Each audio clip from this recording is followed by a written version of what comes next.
All right, excited to do this video. Today we'll be going over our outdoor space. This is kind of the whole concept of what we've been trying to work toward, is doing more life outside and less indoors. So it's finally getting to the point now where we're able to use it more and more every day. We love it. So let's dive right into it.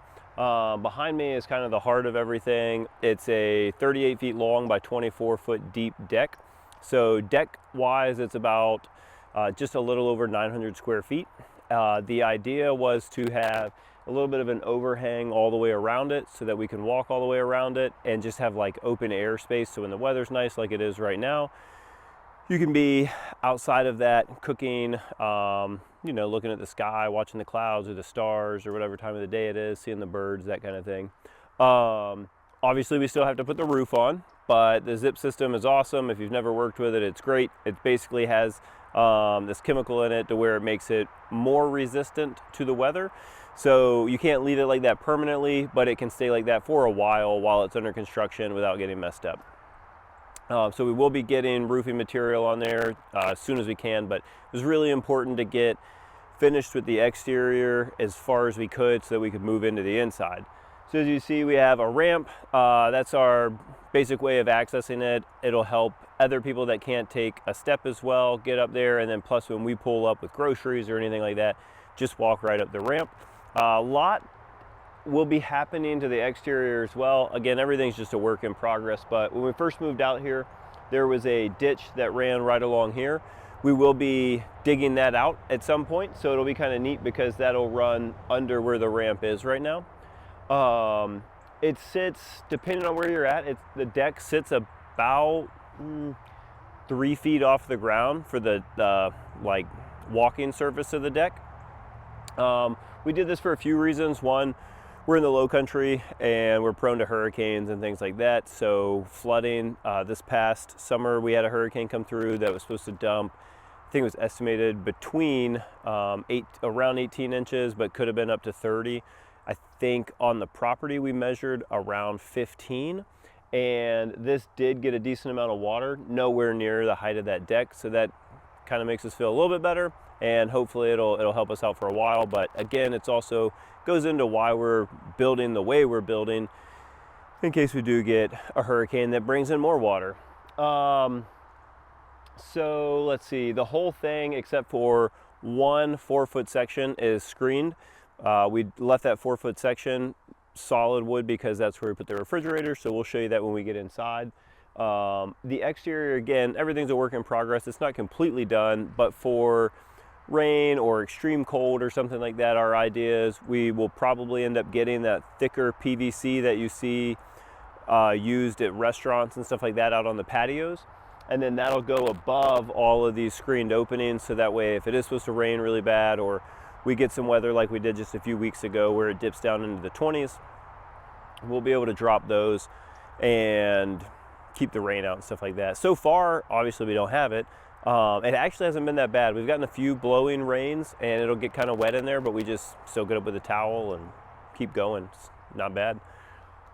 Let's see what else before we move on to the next part of it. But yeah, this is kind of our general idea. We love building cargo trailer conversions. We call them nomadic homes. If you are new to the channel, we have a video featuring that one over there, and we're getting ready to kick off another one. But the reason why we like this idea and this concept, we love to travel, and our goal is to basically be able to pull up, and then that obviously doubles our living space and everything when we're here at home.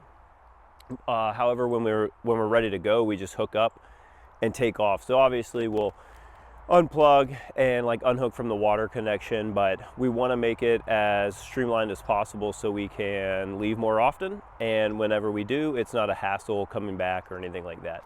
So yeah, we'll move on to some of the things that we've installed on the sides here, and then we'll go inside and take a look. All right, this is our Camp Lux tankless hot water heater. We just finished installing it out of necessity. Myself and the rest of my family, we all got sick. We're not sure what it was, but it knocked us down pretty hard, and we all had body aches and things like that. So we have a tub that we will eventually put in a permanent-ish location so we can do outdoor bathing and things like that, because we just think that'd be cool. But for the time being, we just really needed to be able to take a hot bath because all of us just backs, necks, and everything like that hurt. So while I was sick, I got out here. I did video some of it, but I didn't do any talking because my throat was killing me. So I got out here and finished running the plumbing and getting this going. We're so happy to have it. It's awesome. It's working great. And right now it provides hot water to the sink in here. It did provide hot water for the bathtub, which was awesome. And then it also provides hot water for our washing machine. Now, if you're new to the channel, again, we do have a shower that we've been using the whole time we were out here that has its own hot water heater. That one wasn't set up though to provide hot water anywhere else because it was in the cargo trailer conversion that we did. And when we built that 4 years ago, we just weren't thinking at the time about supplying hot water to other areas. So we needed another one. This one's doing great so far. I think we've been using it now for about a week and we love it. Don't have any complaints. There is a digital display inside. I'll show when we go in there, but it's really cool. I love that feature on the tankless hot water heaters where you can just adjust the temperature to what you like. The reason why I like that is it takes, for me, it just takes the mixing out of the equation. I don't need to find the sweet spot anymore between what's like how much cold and how much hot to mix together to get that perfect temp. I just play with it when I first get it to figure out if I like 104 degrees for washing my hands. Oh, it's got it on right now. So my family is inside using it. I love it. We do life. So when we go in, you'll get to see them playing board games or cleaning up from dinner or whatever they're doing right now. Here's my youngest up here with me. So yeah, we do have some video of this being installed. I'll probably throw that up at some point. But so far, no complaints. This one, I think, provides, the sticker here says 3.8 gallons per minute, but when I bought it, I'm pretty sure it is listed as like a little over 5 gallons per minute is what it's capable of providing, which is why we kind of went that route, because we knew at the most we'd probably only be using 2 appliances at once. So maybe the washing machine pulling hot water and then the sink in here. I don't think we'll be doing more than that at one time, but it should give us the capability for that. And then this is the electrical panel to provide electricity to this outdoor space, and then a few exterior outlets as well. And then also it'll provide the lighting and ceiling fans that are gonna go in here. The way that I did this, I really like it. So again, the concept that we're working toward right now is this will be kind of home base and additional living space when we're here, but we want to be able to leave very easily. And when we do, we want to be able to take most of the power with us. So this actually plugs in to our battery bank. And the idea that we have going forward will be the nomadic homes that we do, like the cargo trailer conversions. Those will have all the power on board. And then when you pull back up, you'll essentially plug this into it. Now, we have other ideas in case we want to run it standalone or something like that. Say we're not going to be here and somebody else wants to come hang out or whatever, and they want power. We have other ideas for ways of powering this, but it should be pretty easy because, again, it's literally just a plug. And so you could do it off a generator or multiple things. Obviously, no one really wants to sit there and listen to that. So again, we have other ideas for being able to power this. Main takeaway is we just tried to do it simple because, again, we're not tied to grid power. We're completely off grid and provide all of our own power out here through batteries and solar and generator when we need it, if it's cloudy and all that. But yes, so this whole space right here is just run strictly off of those. And it's kind of neat because then anytime you need to adjust wiring or do anything different, you can just unplug it and then you're completely safe. As long as it's unplugged, there's no power to the whole thing and you can open the panel up, rewire stuff, things like that. Most narrow side, honestly, when we went to build it, it was going to have a 4-foot wraparound on 3 of the sides, and then the large open deck portion was going to be larger than 4 feet. But there was a little miscalculation when I was doing something, and so whenever we went to do it, in order to square it up just the way I wanted to, we needed to remove a little bit of it. So that's why overall it ended up being 38 feet long instead of 40 feet. But it's okay because honestly, we don't walk much on this side. My boys, when they play, they like to run laps around this thing. So they will walk by here, but it's enough for them to pass through. And again, we don't have a lot on this side. This is the open space, the open deck part. We love it. The ability to be able to just cook outside, hang out outside, and then also be slightly elevated is just neat. Kind of takes you back to childhood where you just wanted to do everything in a tree house or have a really cool tree house. We love it. You're good. So this portion right here is 12 feet wide by 24 feet deep. We do, again, all of our cooking out here on the flat rock or the Traeger smoker. We do have a convection oven on the interior and then an induction burner that we use whenever we need those things, but primarily anything we can cook on the flat rock we do, just because cleanup is so much easier when you can, kind of like when you're at a hibachi restaurant, they just scrape that thing off and put it all in the little hole that takes it to the trash bucket. That's what that thing is. And we love it. Sorry, my throat, still getting over this. For the end of the enclosed space, we wanted as much screened in area and to be able to see as much as we could. So even the gable ends, we left those open and then put screen up there. That way when you're sitting inside, you can look up, you can see the treetops blowing and everything in the wind. You can see the birds still. What's up, buddy? Love you. Love you too, dude. This is my youngest, Glenn. Just doing life. But yeah, we'll sit out here, have fires. This is where we had our Christmas tree, outdoor Christmas tree this year. That was before we had this enclosed space done, so that's why we had it out here. But for this year, 2025, we'll probably have our Christmas tree inside of there this year, and a little bit smaller one. We had quite the massive Christmas tree this past year. But yeah, it's nice. The idea is we've built raised platforms going into everything. So we have our shed conversion there, our nomadic home here. Again, what we're working toward is building more of these so that you'll be able to pull up almost like a land marina, if you will. Be able to pull up, hook up to water, hook up to power. Like, we provide our power, but be able to supply this with power or plug into additional solar panels or something like that.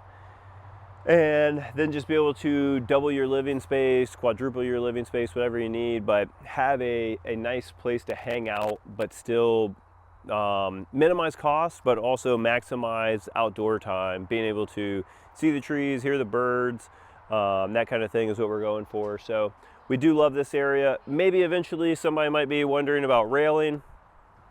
I don't know. We'll probably one day install railing. Just for a little bit of added safety, but we've been using it now,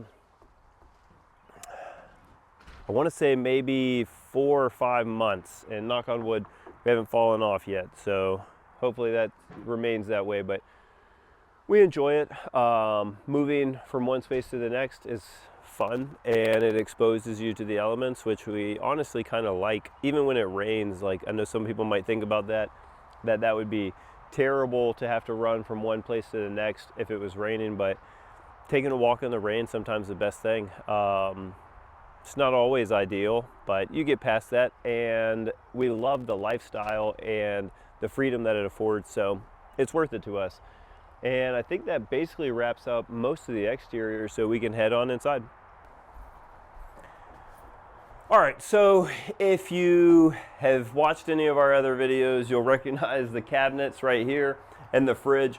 We did take those out of the tiny home like we said we were going to do to make our island right here. The only difference is we will eventually replace this countertop with an island depth countertop. So this is 25 inches deep, and we'll end up putting one on here that's 39 inches deep. So you'll have about a 14-inch overhang. So if we want to put stools up here or something like that. But yeah, we have it in place now. And then we have our fridge from inside over there. We have our convection oven down there. I'll give you a little tour with the camera in just a second. Again, they're finishing up with dinner. It's been a good day because everybody's starting to feel better. So yeah, they just finished cleaning up and everything. But we built all of these cabinets ourselves. Kept it simple, and we didn't put doors on them. Maybe we'll come back and put doors on them, I'm not sure. But for time's sake, and just to keep costs down, because we're trying to find a way that people can do something similar to this, but make it as affordable as possible.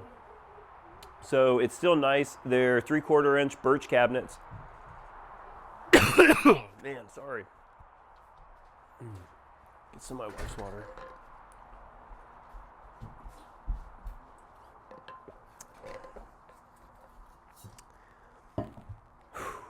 Okay. They're 3/4 inch birch cabinets with just 1x material that we ripped down to make the face frames. And then the shelves are somewhat adjustable. I just use that same 3/4 inch material and put brackets on the side. So we'll see how we like the shelf height right now. But if we need to adjust them, we can. We have an insane amount of counter space for us, so that's nice. This over here, I want to say is 6 feet just on this side. And then this section from right here to where the fridge is, this is 10 feet of counter space. So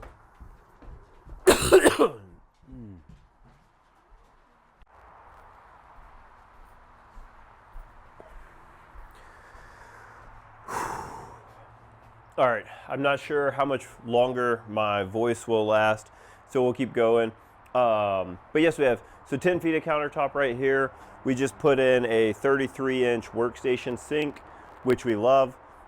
Gives us plenty of space for washing dishes, drying dishes, things like that.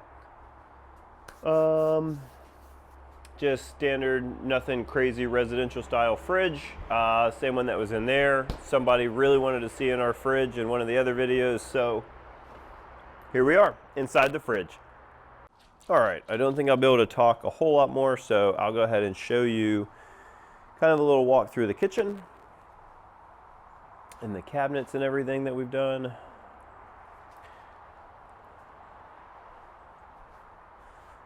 Again, these came from our shed conversion / what we call the tiny home. And again, we'll be changing the countertop out on that. So we have one door going out the front and then one out here out of the back. But we tried to make it as generous as space as we could, so as everyone is walking in and out, and there's plenty of room for our dog Scoob to get through the kitchen and find little scraps that have fallen. Find anything, Scoob? But yeah, so I think it's a little over or just at 4 feet of clearance right here between the island and the counter. And then we went with 4 feet in between the counters here. So that way it's plenty of space if you want to, somebody's doing dishes or cooking something and somebody wants to come in. And then there's tons of space on this side. I want to say that this side is roughly 5 to 6 feet. As far as lighting goes and everything right now, they're not installed, but you can see we have the boxes ran for the ceiling fans. We'll have ceiling fans, one up there and then one on this end. And then this lighting that you see here is just construction lighting so that I can plug it in this outlet right here at night. Whenever we need some additional light in here. But we will be adding the light very soon, so that way we have some lighting in here. All right, I think I won't be able to speak much longer, so I'll show you this side over here. We have our kitchen table that is a mess right now, sorry, but like I said, we just finished doing dinner and things like that before I started this video. And then on this side over here, we'll be doing a couch or built-in. We're not sure which yet, but we'll be setting that there. So we have like a really, really great hangout space in here and can just enjoy a view of the woods and nature while we eat, cook dinner, play board games, anything like that. So if you have any questions, make sure you drop them in the comments or send me a message, and if it's like a short one, I'll answer them right on there for you. If it's a longer question, I'm happy to do a video on it, or if you want to see something else specifically that I forgot to cover, didn't cover. Oh, one other thing I'll hit real quick is this amazing flooring that we have. So we had kicked around doing some type of LVP or something like that. And then we decided that since it's an outdoor space, we were like, let's keep it real simple for a few reasons. One, if we scratch it or mess anything up, it should be easy enough to just repaint it. So this is actually zip floor or zip board that we used for flooring. We did a 3/4 inch plywood to start off with, but I wanted to be above the decking material, so then we covered that with 1/2 inch zip sheathing, and then we just caulked the seams because it's not quite 48 inches wide. So we caulked the seams, that's why you can see some white right here, and then we'll go back, add more caulk to the seams, and then just paint it. It was extremely cost effective. It didn't add anything to the build, so that's what we love about it. And then honestly, it works fantastic. Painting is way cheaper than putting down LVP. It saved on time and money. But the biggest thing is we didn't want to have to get upset with our kids when they have friends over, something like that. If they spill something, my daughter had a Christmas party out here. They made a mess, and we didn't have to get upset about it. They weren't ruining any really expensive flooring. As a matter of fact, you can't even see anything on this side over here. They knocked over like a whole 2 liter of soda, and it spilled all over the floor, and we literally just wiped it up, and nobody had to get super angry or anything. So yeah, that's one of the things I meant to cover. But yeah, if you have any other questions, definitely hit us up. We wanted to film the whole build of this, but life was just busy. So if you want to see that though, definitely follow us, because we're going to be doing another one, probably not on this scale, but we're going to be setting up a second outdoor living space toward the back of our property in the coming months. So thanks for watching. If you have any questions, leave them in the comments, and we'll see you in the next one.